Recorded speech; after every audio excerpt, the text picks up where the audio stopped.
Bonsoir à tous et bienvenue sur 99.0 Radio Cité Vauban pour cette émission Analog Mind. Et aujourd'hui, émission très spéciale puisque nous sommes dans cette magnifique ville au soleil à Marseille. On est exactement aux Sablines. On est aux Sablines parce qu'on est invité par le collectif Patanegra, le collectif marseillais Patanegra qui vont se présenter juste après. Mais avant, je voudrais commencer cette émission avec un cadeau qui nous tient de la part de Analog Mind, un cadeau qui nous tient extrêmement à cœur. Donc voilà, un cadeau un peu pour vous remercier de nous avoir invités, de nous avoir offert ce week-end. Et ce cadeau, c'est un vinyle. Bien sûr, Analog Mind, on offre des vinyles. Mais pas n'importe quel vinyle, puisqu'on vous offre la première release du label Volt Record. Et c'est un EP de Steph Mindizidis. Alors, est-ce que vous connaissez Steph Mindizidis, Patanegra ? Non. Pas du tout. Alors, Steph Mindizidis, c'est peut-être l'artiste qui représente le plus la musique qu'Analog Mind fait. Quand on faisait nos premières émissions, nos tracks, les tracks qui introduisaient nos émissions, c'était les tracks de Steph Mindizidis. C'est de la techno qu'on aime. On l'appelle l'industrie allemande. Et justement... Jean, qui est derrière les platines, va nous mettre un track, le track Niche A, pour illustrer ce qu'il y a sur ce vinyle.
Donc l'EP de Steph Mindizidis, Crocodiles Greens. Pour la petite info, je l'ai chopé directement dans la réserve, dans les cartons de chez Techno Import il y a 2 semaines, voilà, quand je suis allé là-bas faire une petite session de dig. Il est sous blister. Il y a un monde où il faut le laisser sous blister parce qu'il va prendre un peu de valeur. Donc voilà, donc on vous l'offre. Après, vous en faites ce que vous voulez. Les vinyles, après, c'est aussi fait pour être utilisé, pour être abîmé par les cellules, pour être utilisé. Donc voilà, je voulais commencer. Oui, merci. Cette émission. Merci. Avec plaisir, les amis. Voilà, on voulait commencer cette émission en vous offrant ce cadeau qui nous tient extrêmement à cœur. Et puis surtout un grand merci pour l'invitation à Marseille. Je ne sais pas si vous entendez les vagues. Enfin, j'avoue, on entend en fond. Je sais pas si. Bien sûr, je pense qu'on va entendre les gros coups de vent parce qu'on est sur du 50 km/h. Là, du coup, on est dans la capitale de Patanegra et on les retrouve pour les connaître un peu plus et vous poser la première question de qu'est-ce que c'est Patanegra ? Qu'est-ce que vous voulez faire avec Patanegra et d'où c'est venu ?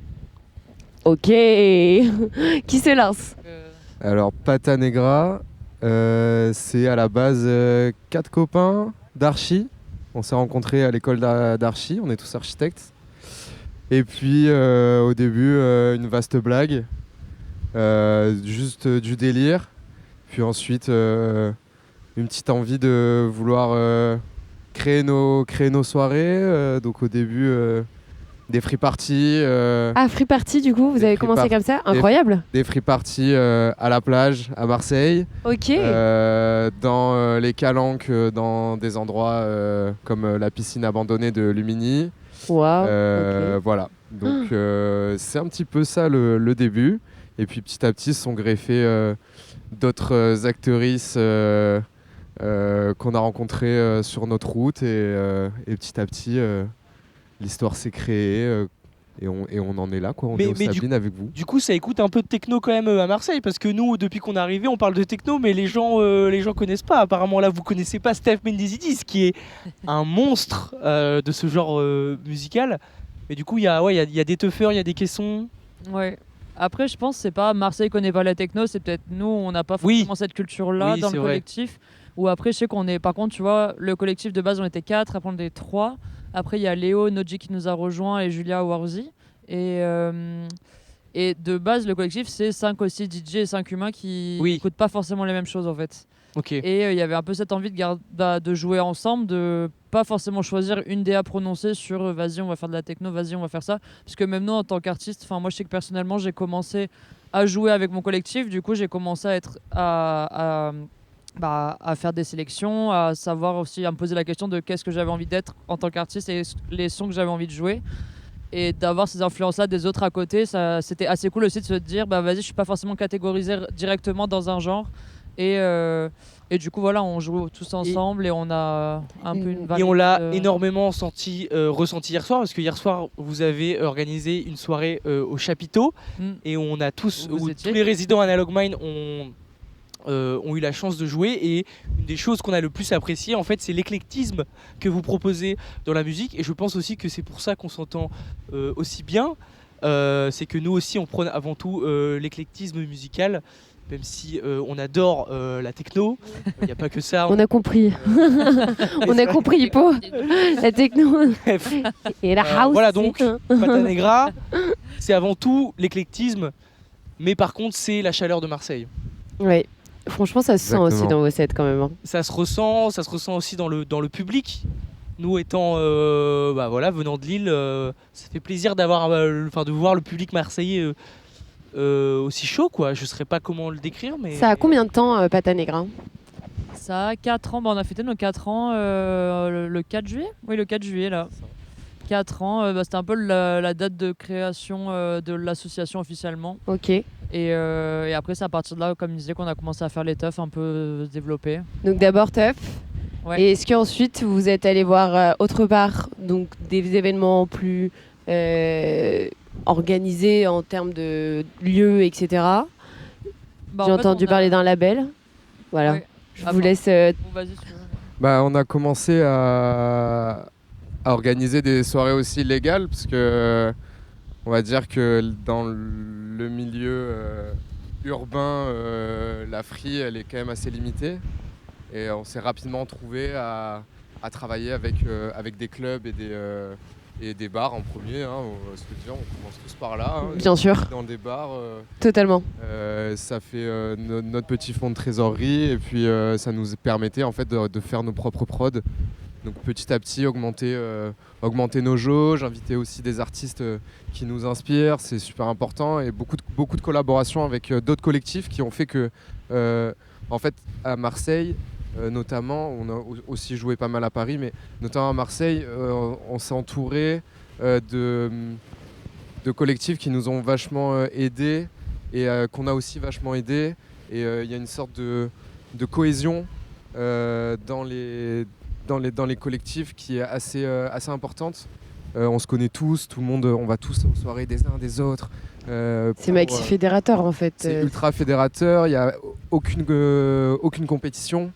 Et c'est vraiment, on monte tous ensemble la scène marseillaise, et je pense que elle est là aussi la force dans notre collectif. Pourquoi en 4 ans on arrive aussi à être là où on est, alors qu'on n'est pas forcément du milieu, on est des architectes qui écoutons de la musique à la base, et aujourd'hui on n'est plus architecte, et on fait de la musique de façon beaucoup plus professionnelle, parce que et grâce aux gens qui nous ont entourés au long de ces 4 ans, quoi. Est-ce que l'architecture vous inspire dans du coup la musique que vous faites? Ça, c'est une question que je me suis posée, ayant tous les quatre le même parcours. Et j'imagine ça passe par énormément la scénographie, mais est-ce qu'il y a d'autres liens qu'on ne connaîtrait pas, que vous êtes fait aussi dans votre tête, en mode ah ouais, je sais pas. C'est une question peut-être qui... Si, moi je sais que, tu vois, aujourd'hui, même si je devais choisir des études, je pense que je ferais la même chose parce que nos études, en fait, on avait quand même beaucoup, il y avait de l'architecture, mais tu avais de la sociologie, il y avait plein de choses quand même assez variées dans ces études-là. Et même dans le montage d'un projet, en fait, un projet architectural aussi, c'est, il y a une partie économique. En fait, il y a plein de choses pour monter un projet dans l'architecture ou dans d'autres domaines qui se rapportent aussi à la musique, dans le montage aussi d'un événement où tu as tout ce côté technique, tu as le côté économique, tu as le côté social aussi avec soit ton public que tu vas fédérer ou du coup aussi la scénographie qui va avec. Et je pense que c'est une méthodologie en fait qu'on nous a appris et je pense que c'est pour ça aussi que ça marche entre nous et que le collectif, dans le sens où on arrive à monter des projets ensemble parce que peut-être on a les mêmes envies, mais il y a un peu cette base là aussi de comment on a appris à monter les choses, monter un projet, faire les choses quoi. Vous savez également aussi comment vous travaillez et du coup où vous voulez aller et comment, parce que vous l'avez appris ensemble et ouais, c'est trop cool franchement de pouvoir monter ça ensemble. C'est un peu la même histoire pour nous en vrai, analogue, mais c'est une chance je trouve de pouvoir se suivre au long des années et de pouvoir faire ça parce que en fait vous êtes connus en archi, vous allez finir avec Pata Negra. Je ne sais pas quand, il y aura peut-être jamais de fin et l'évolution est dingue. Est-ce que vous avez des rétrospectives un peu des events, genre 1 ou 2 events qui vous ont marqué ces 4 dernières années? Après, j'imagine que tous vous portent à cœur, mais rien que pour venir là-dessus, pour donner un exemple aux personnes qui nous regardent. Moi, j'en ai un qui m'a vraiment marqué, c'est la fois où on a fait notre 3e teuf à Lumini, à la piscine abandonnée. J'avais jamais vu ça, mon boost qui lévitait dans les gens. Ah oui. C'était J'ai pas entendu. Une ambiance de ouf. Enfin, le boost en fait bougeait et en fait le fait de le tenir, il se levait et donc en fait énorme. on jouait sur un boost qui était comme ça. What? Il faisait les vagues comme on voit devant nous là. Exactement. Énorme. Mais non. Et les Sablines l'année dernière aussi ici, marquant. Marquant, une ambiance de folie. Une grosse production, c'est vachement cool de pouvoir faire des productions comme ça, de se donner à fond et tout ça. Et c'est vachement beaucoup de cohésion dans notre groupe, dans notre équipe sur ce genre de projet. Ouais. Ça vous pousse à aller toujours plus loin aussi après chaque event, cette adrénaline qui était là pendant un mois ou une semaine avant la prog, avant que ça se déroule. Ouais. Ça comme les teufs et je trouve aussi t'as un peu ce truc où en fait les Sablines c'est pas une teuf mais je trouve que c'est un peu là où on peut retrouver ce qu'on faisait dans les teufs où moi je sais que par exemple la toute première teuf ou même celle de la piscine, ce qu'on aimait c'est que justement on pouvait tout faire de A à Z, tu vois, où en fait t'arrives et même si dans les clubs tu peux faire un peu de scéno, t'as quand même un système son, enfin t'as quand même une base qui est quand même omniprésente, que là t'es un peu dans un terrain vide en teuf où tu ramènes tout, tu fais tout de A à Z. Et je pense que c'est ce qu'on kiffe un peu tous dans cette équipe-là. Et les Sablines, c'est pas forcément c'est légal, mais il y a un peu cette idée-là où là, par exemple, on peut ramener le système son, on choisit notre scéno, on peut un peu apporter Pata Negra, mais en format un peu plus grand, quoi. Okay. Pas juste musicalement, mais avec tout ce qui est important aussi pour nous. Et c'est totalement illustré derrière nous. Exactement. Alors, moi, je voudrais faire une spéciale dédicace au système son qu'on a monté pour les Sablines. Donc qui vient de la marque Pikip Solar, voilà. Solar Speakers, ouais. Jules, peut-être tu peux nous en parler puisque tu travailles pour cette marque. Ouais, rapidement, je peux vous en parler. Et Pata Negra est très proche du coup de Pikip aussi, parce que avec Kassou et Noji, on est les techniciens officiels de Pikip. On fait leur montage de scène et de système son. Donc en gros, Pikip, c'est une histoire de sound system inspiré de Altec, pour être un peu précis, qui est très rapide. Donc en fait, on est autonome en énergie. Nos stations énergie sont là pour remplacer le groupe électrogène et nos racks d'ampli sont eux aussi autonomes en énergie. Donc ce qui fait que là par exemple le son fonctionne mais rien n'est branché encore. Voilà, en fait vous avez créé tous un système pour mêler les amplis et avec des batteries pour alimenter en fait tout un événement grâce à des batteries rechargeables à énergie solaire. Exactement. J'ai envie de dire c'est peut-être l'avenir de l'événementiel. Exactement, la fête écolo, l'indépendance énergétique des événements, parce que aujourd'hui sur les événements, le coût énergétique est un réel problème qui n'est peut-être pas forcément compatible avec le monde de demain. Donc voilà, donc j'encourage tout le monde et tous nos auditeurs à se renseigner sur cette marque pour aller regarder leur travail. Et puis voilà, puis là on a les nouveaux double 18 pouces qu'on a sortis, que vous avez sortis pour l'occasion. Voilà, c'est la première fois qu'on les sort. Non, et un peu plus, sans parler de la marque, la démarche en fait aussi derrière une entreprise comme ça, c'est aussi de faire questionner les gens. Exactement. Faire questionner les organisateurs, les promoteurs, de dire parce qu'on n'arrive pas avec des batteries sans forcément calculer le coût énergétique à l'avance. Et c'est aussi un moyen d'ouvrir les yeux sur, comme tu disais, un autre état d'esprit, de savoir combien on consomme exactement en énergie. Et des fois, des fois c'est hallucinant, des fois on trouve que c'est beaucoup, pas beaucoup, mais c'est important de se renseigner sur la consommation qu'on peut avoir autre que prendre que 3 minutes sous la douche, quoi. Et alors justement, j'ai envie d'entendre ces double 18 chanter. Je pense que Jean il nous a préparé une petite track dub là. Allez, c'est parti, on s'écoute ça.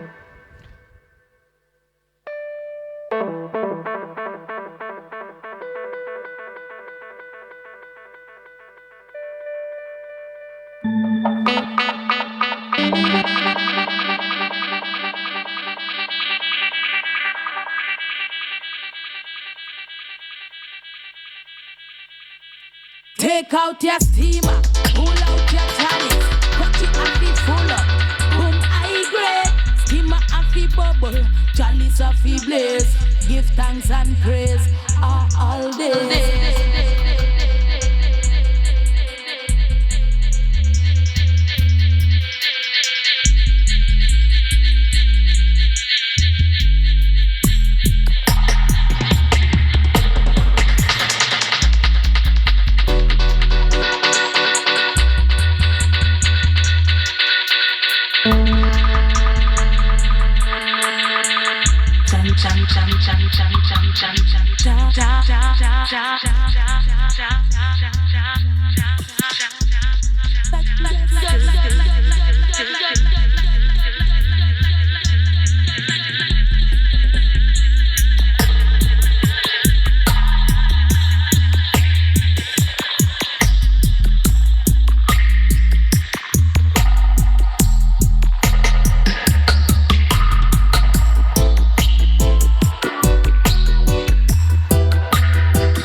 Dub.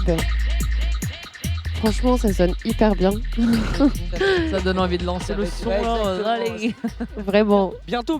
Dans, je pense, une demi-heure, 1 heure, on aura du son dans nos oreilles. En parlant de son, je sais que vous avez un label qui s'appelle, j'adore le nom, Pata Negra Kitchen. Yes. Toujours la nourriture. En vrai, on n'a pas dit, mais il y a. C'est dans le four. Et ouais. Mais il y a Pata Negra et c'est bien mangé aussi avant tout, quoi. Exactement, Pata Negra qui est un jambon de très bonne qualité espagnol. Jambon ibérique. Un jambon ibérique, c'est ça. Moi, j'avais jamais goûté. Bon, là, c'est un peu plus compliqué. Mais Moi, plein de fois. C'est un peu rush. Ouais, Très, c'est très cher. Et donc Pata Negra nous cuisine plein de choses à Marseille et nous sort des artistes. Et ça fait longtemps que vous faites ça? Genre en termes de label, et genre c'était une envie parce que vous avez des proches qui voulaient sortir des tracks, ou c'était dans quelle démarche? Le label, il est né de Julien en fait Warzi, qui est une des personnes du collectif et qui voulait sortir son EP, et du coup ça a été un peu, mais je sais que c'était un peu une idée de fond aussi qu'il y avait avec Léo aussi, l'arrivée de Juliette, c'était un peu des projets qu'on avait en tête, et en fait ça a été un peu le moment un peu décisif où Julia voulait sortir son EP, et on s'est dit bah vas-y, pourquoi pas, on crée un label, on sort son EP, ça nous lance dans ce projet là. Et après il y a eu ce format aussi, après on a les formats podcast, du coup il y a eu la quantité d'autres EP qui sont arrivés. Là on commence aussi les free download aussi, où on a fait un peu un appel sur notre page en mode envoyez-nous des free, et on écoute ça, et c'était même hyper cool tu reçois d'un coup sur ta boîte mail plein de sons, les gens prennent le temps de t'envoyer des sons et t'écoutes, tu fais des retours, enfin c'est trop bien. C'est trop cool, j'ai vu ça. Du coup vous avez lancé un appel à projet, enfin à publication du coup en février. C'est ça. Et là une fois par mois vous publiez un track en free download sur SoundCloud. C'est ça. Bandcamp aussi? Oui, Bandcamp aussi.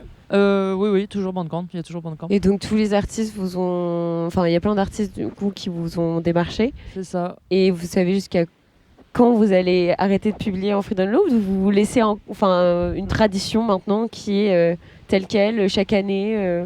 Je pense qu'on n'a pas trop de fin. Hein. Tant qu'on a le temps, c'est ça. Nous, tant qu'on a du temps disponible pour les autres, on le donne en général.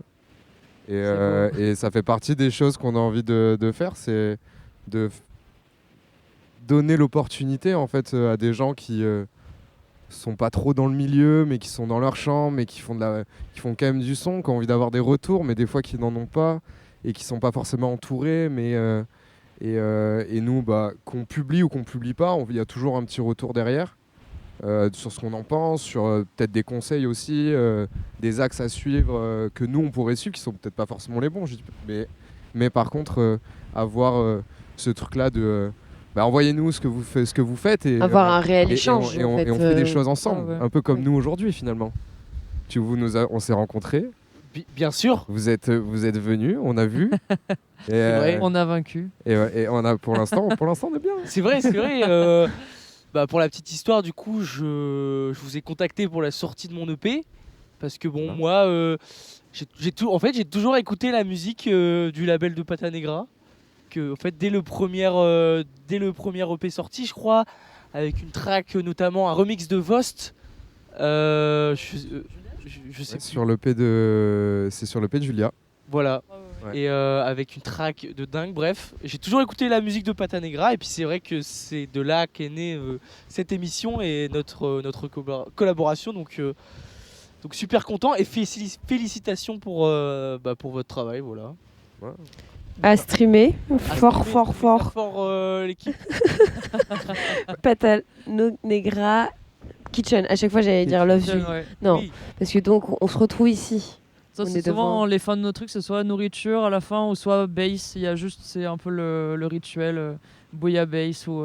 Ah oui, vous avez fait des événements qui s'appelaient bouillabaisse. Ouais. Incroyable, ça avait l'air incroyable. Et voilà, donc exactement, n'hésitez pas à aller suivre Pata Negra sur leur Instagram, leur Bandcamp, leur SoundCloud. Notre SoundCloud, n'hésitez pas, il y a nos mails, envoyez-nous vos tracks. On est friands de rencontrer et de découvrir d'autres artistes. Et là, ce qui va suivre, là, on va avoir pas mal de personnes qui vont jouer, donc on va vous rec. Exactement. Ça va être trop cool. Quelle est la line-up? Je vais commencer avec un petit warm-up. 2 heures 2 heures, sous le soleil. Vous pourrez retrouver ça également. Parce qu'on n'a pas pu mettre de tente parce qu'il y a trop de vent. Oui. Ensuite, on accueille deux DJ marseillais, Angelina et Parle Parus. Donc là, on va rentrer un peu plus dans l'univers un peu club, afro, amapiano, avec une bonne selecta bien urbaine qui représente très très bien Marseille. Ok. C'est pour ça qu'on les a invités aussi aujourd'hui. Et c'est des belles personnes en plus. Hâte d'écouter ça. Et ensuite, Kassou et Noji. On appelle même plus ça un B2B. Une fusion. Donc Noji qui fait également partie de Pata Negra, qui est dans les parages avec Paul Badass. Oui. Voilà. C'est Paul Badass. Qui a sorti un super EP dernièrement, il n'y a pas si longtemps. Voilà. Noji. Non. Ah oui, Noji, j'avoue que je compte plus les EP de. Allez. On a arrêté de compter les tracks de Noji qu'on écoute par jour parce que voilà, on écoute plus Noji que Jul. Hein. Voilà. Et c'est compliqué. À la Vélodrome. Et on finira avec une de vos guests. Oui. Erna. Qu'on a rencontré sur Paris et qui est hyper cool. Et j'aime beaucoup ce qu'elle joue et la personne. Du coup, et petit closing avec elle. Incroyable, Voilà. incroyable. Ça se finit à 1h. On a une très belle scéno et on a le Loves You qui représente ces 3 jours de fête de tous ensemble. Demain, on sera où ? Demain, on sera au Espace Spazio avec. Ce sera un peu le dernier événement temps calme, sieste électronique. Il y a Drummy Cats, justement, une artiste avec qui on a sorti son EP il y a 2 mois, je dirais, enfin il y a quelques mois, et qui va jouer demain aussi. Et après, voilà, sieste électronique, on va manger petit goûter et exposition aussi. Après, on va doucement se dire au revoir. C'est ça. Est-ce que vous avez des events futurs qui vont arriver en septembre, en 2025, voire 2026, des projets que vous avez envie de nous partager, des dates perso ou Fin de l'été, on peut vous retrouver, quoi. Une partie de l'équipe se retrouve à Paris pour un gros classico avec le collectif Matière. Matière Production. Qui sera où Ça sera au Point éphémère. Point éphémère, merci. C'est ça, point éphémère. Je connais pas ça. Merci, Po. Il n'y a pas de quoi. On se retrouve aussi sur Marseille, beaucoup d'événements, beaucoup de festivals qui nous ont bookés, dont le Festival Culture fin août.